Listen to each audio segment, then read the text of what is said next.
May, millions of full-grown salmon school together in the North Pacific to begin their great migration, known to Alaskans as the Salmon Run. Many of these millions find their way to the better-known fishing grounds of southeastern Alaska and British Columbia, but a still greater number travel northward to the Gulf of Alaska and the Bering Sea. Of the millions that travel northward each year, one thing is always certain. They never fail to appear first at a group of islands known as the Shumagans, situated near the middle of the Alaska Peninsula. The term millions is not exaggerated. For example, in 1932, the run of salmon that emerged from the deep sea near the Shumagans measured 12 miles wide and continued past a given point for 28 days. It seems strange that these salmon should come first to the Shumagan Islands instead of seeking the more direct way to the Bering Sea through the passages to the westward between the Aleutian Islands. But science offers a reason. At one time, the Alaska Peninsula was a group of islands, and the water passages between them were the shortest routes from the Pacific Ocean to the Bering Sea coastlines. For countless generations, the salmon are believed to have used these short passages. Volcanic eruptions have since filled in these passages, but the salmon have not had time to form a new habit and still persist in following the old instinctive routes. Finding themselves blocked by the solid dry land of the Alaska Peninsula, the salmon now turn westward. A new habit is teaching them to find their way into the Bering Sea through the passages between the Aleutian Islands. When the salmon which have evaded the fishermen finally enter the freshwater streams, the streams in which they were born, then one of the great epic struggles of nature begins. Day after day, week after week, for hundreds and even thousands of miles, they battle their way upstream against swift currents, seeking quiet waters where they may spawn. In the salt water of the ocean, these fish were in the finest of condition. Now in freshwater streams, they stop eating entirely, lose their beautiful silver color, take on brilliant hues of pink, red, and purple, and they are safe from fishermen's nets, for they are totally unfit for human consumption. Some of the streams are so shallow, they travel for days and weeks with their backs out of water. Their particular mission in the economy of creation is to see that their species is perpetuated, even at the cost of their own lives. Next year, their offspring will swim downstream and lose themselves in the ocean. But the adult salmon, now fighting against the swift current, will never return. For as soon as the spawning is done, they die. Self-preservation, proverbially the first law of nature, in this instance becomes the law of the preservation of the species.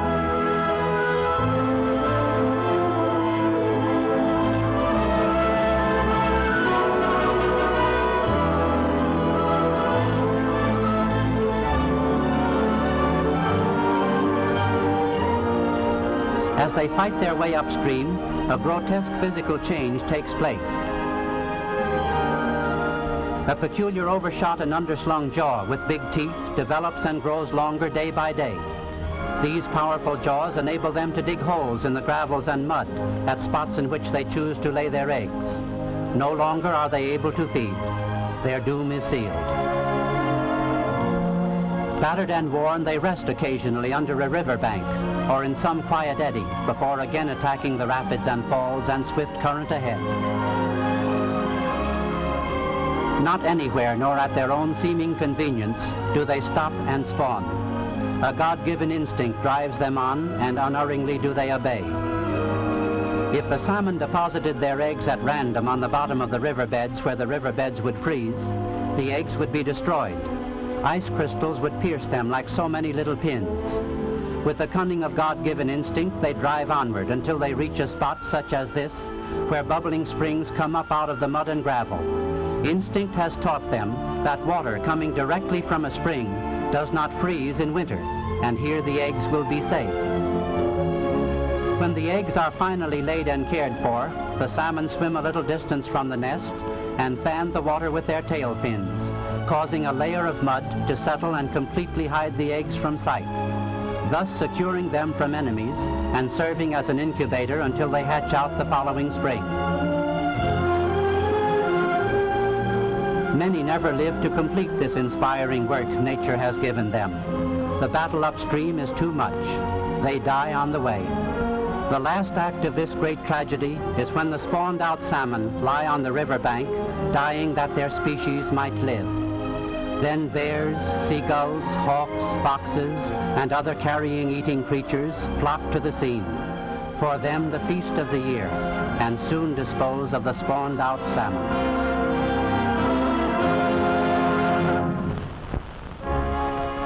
Seward thought he had bought a land of gold. He had. But it was really these silver millions that made Alaska so valuable to America and the world. Each year, from February to May, hundreds of men leave Pacific Coast ports and soon spread out on the coastlines of Alaska, busily preparing for the salmon run that is to come. For it is during these great runs the salmon are caught by the fishermen. As soon as melting snow and ice permit, salmon traps such as this one are driven at strategic points, at points where the salmon have been most bountiful in previous years. These salmon traps, consisting of a long double row of piles which stretch out from the land and terminate in another group, box-like in arrangement, are the most effective and economical means of catching large numbers of fish at one time. Between the piles, strong nets are fixed. Then a matter of waiting until exciting words flash by radio from the Shumagon Islands.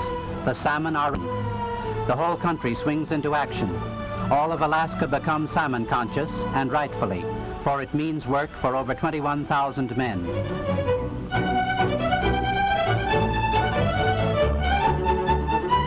Fast tenders are dispatched from the canneries to the traps, which become filled suddenly with wriggling silver flashes by the thousand as if by magic.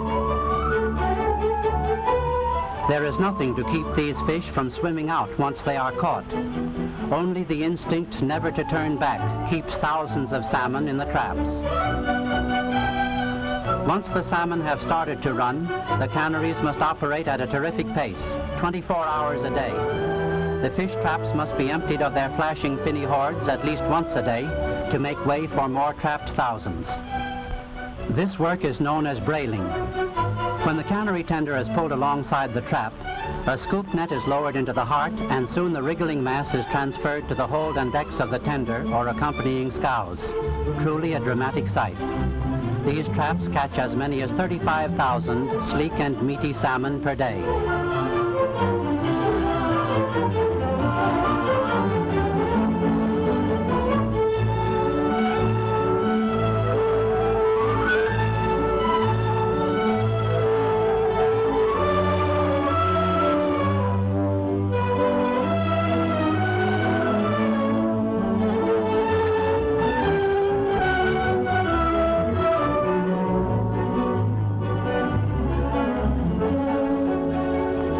This trap fishing, of course, is only one of the methods used to catch the millions of salmon. Other fishermen in small, fast seine boats armed with nets sweep the seas where the salmon are known to be moving. The salmon run is short, lasting from the middle of May until the middle of August, and every means is taken to catch as many fish as possible. From the time the salmon are caught to the time when they are canned and cooked, only 24 hours is allowed by law. Many of the salmon canneries allow only 12 hours for these operations to ensure the freshness and quality of their packs. Some salmon traps are as many as 80 miles away from the home cannery. Hence it is a steady race for the captains of the speedy trap tenders and seine boats which transport the fish. Truly there are no more courageous skippers to be found elsewhere on the seven seas. Day and night, at top speed, they plunge through blinding fogs, through storm, sleet, and rain, along coastlines which abound with treacherous rocks, reefs, and conditions more unfavorable to safe navigation than in any other place the world over. Imagine yourself for the moment here on the tender Trojan, approaching a typical Aleutian cannery at False Pass on Unimak Island.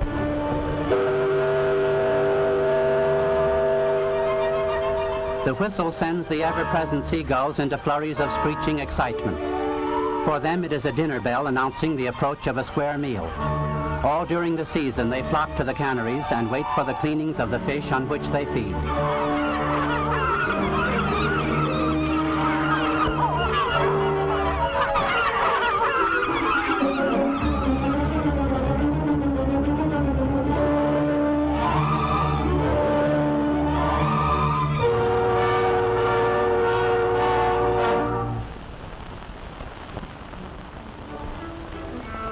Once alongside the fish house dock, the tender crew loses no time in transferring its cargo of freshly caught salmon. For as soon as one tender is unloaded, there is another to take its place. A seine boat fresh from the open seas, or an independent fisherman with his catch. No human hands touch the fish. A mechanical elevator moves them rapidly into the sorting bins in the fish house.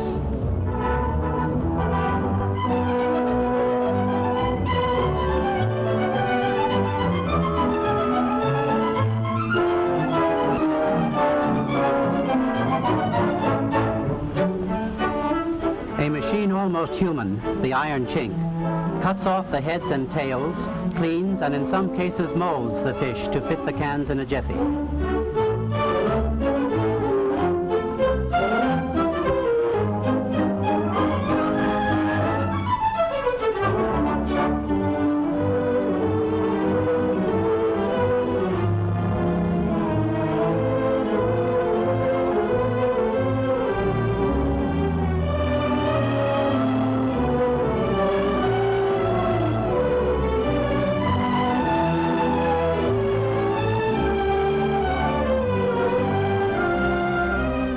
From the fish house, the salmon travel in pure, clear spring water to the canning house.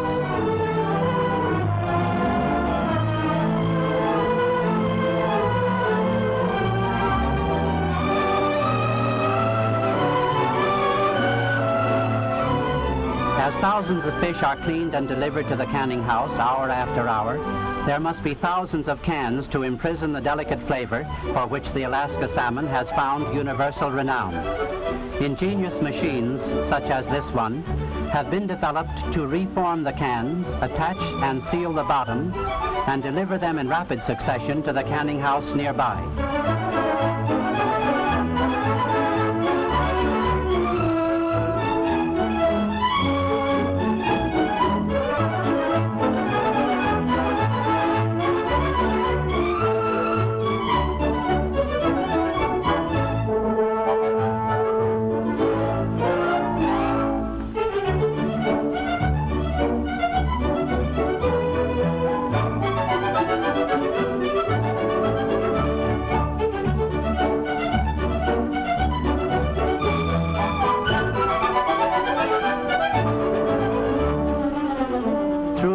During which the salmon industry was growing in Alaska, can manufacturers found it advantageous to ship partially formed cans to the fisheries. For a time, the cans were made entirely by hand at the canneries, fashioned from sheets of tin, but this method is now little used. Finally, the idea of shipping partly manufactured cans was evolved by the can manufacturers. Millions of these are now shipped to Alaska, where they are completed at the canneries.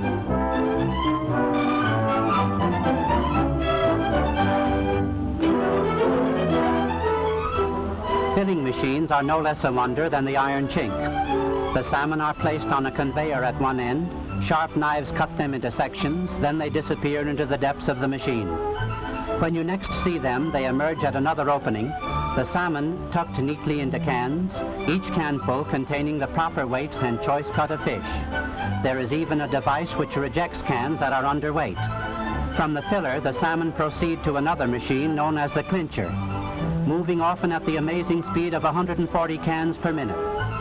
The clincher puts the tops of the cans in place automatically.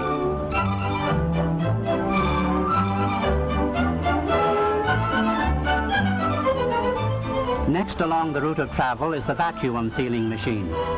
This receives the cans with clinched covers, sucks all the air out, and seals the cans hermetically.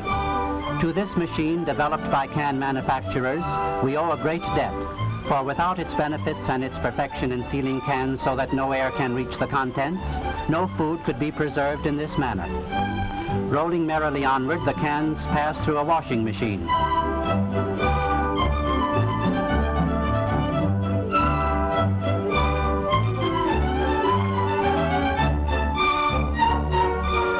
Then nimble rackers scoop them up and place them on the cooking trays.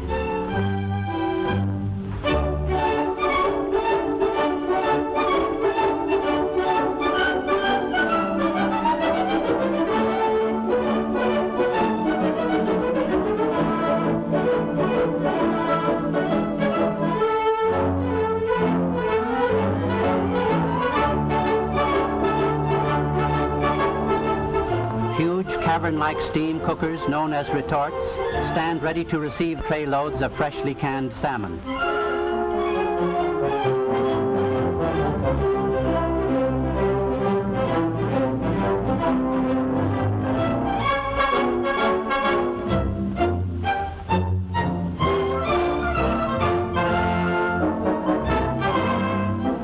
For an hour and a half, the salmon cook under heavy steam pressure, simmering in their own juice until done to a queen's taste.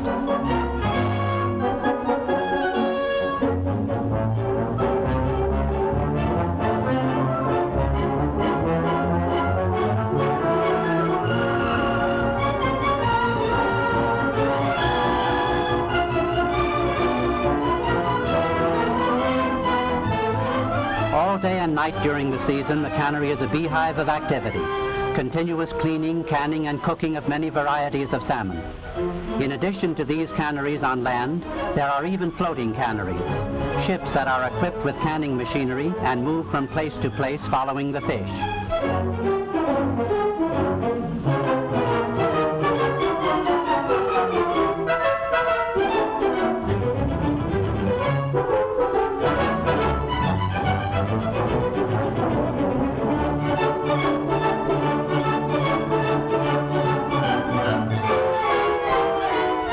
Constant inspection eliminates the slightest leak in any can. Cans properly sealed contain no air, and this ensures the continued freshness and purity of the salmon. Usually in 12 short hours, salmon fresh from the sea are sealed fresh in the can and set out to cool.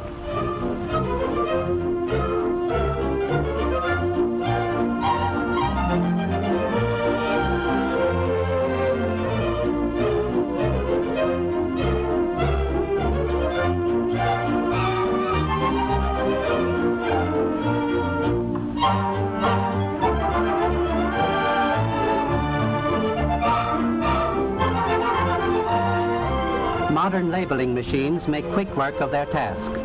There are several varieties of salmon, and most canneries have a special label for each brand. You may wonder how the labelers can distinguish the various varieties which are canned each day and set out to cool thousands tier upon tier. The answer is simple. The salmon are canned in batches, one variety at a time. As the cans pass through the clinching machine, a special marking for each variety is stamped on the cover of each can, and thus these labelers have no trouble in putting the right labels on the right cans.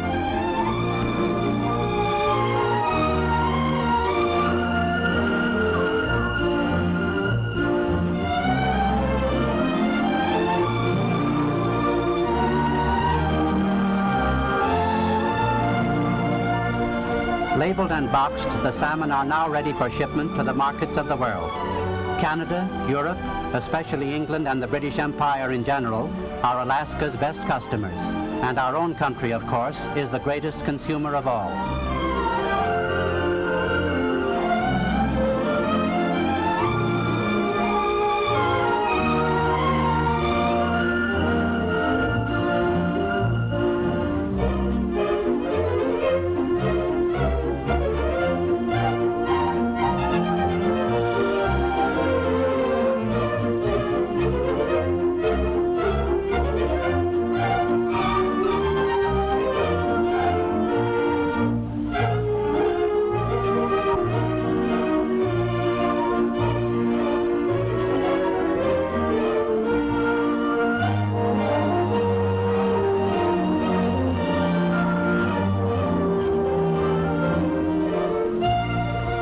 I still find many people who think that Alaska was a useless acquisition. I can merely adduce a few simple facts in answer. Each year, the original purchase price of Alaska has come out of the great 590,000 square miles of territory in its gold output alone. The furs of Alaska have yielded millions. Farming and dairying are now succeeding in the Matanuska Valley. There are almost inexhaustible deposits of coal, oil, sulfur, iron, copper, and other metals and minerals worth millions. Its forests would supply the world indefinitely with pulp. But even if Alaska had none of these tremendous resources and supplies of raw materials, it would have been worth its price merely for the wealth of its adjacent waters. For the salmon industry grosses each year In canned salmon alone, several times the original purchase price of the whole territory. Truly, Seward signed for a bargain. Not Seward's folly, but Seward's far-sighted wisdom.